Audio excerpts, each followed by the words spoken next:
台南市东区人口密集，寸土寸金，相对停车空间明显不足。市府好不容易伫青年路找地，向中央争取补助所起的立体停车场，开2亿4000万，对3档前开工，到今年新春完工，时间都无拖到，愈期愈急。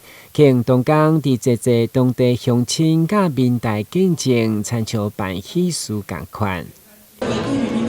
赞不赞？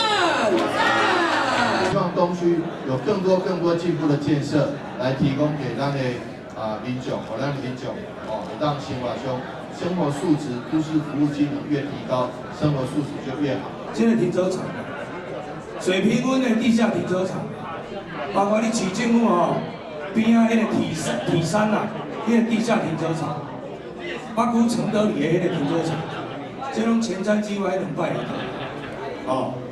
我可以说是要最多经费的，但不是我搞啦，是迄时阵的行政院长赖清德。所以他会让这个地方。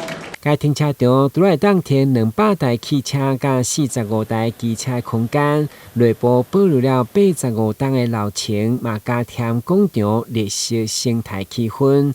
当然，停车场的道无票使用，就是1楼佮规划成东门围下2里的联合活动中心，嘛同时正式征才。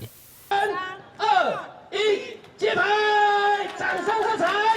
会中市长吴伟贴甲立委林俊宪带大家嘛向前线开金色入门，舒适空快空间，欢迎市民来遮休闲得利用，成为乡亲日常生活真好的场所。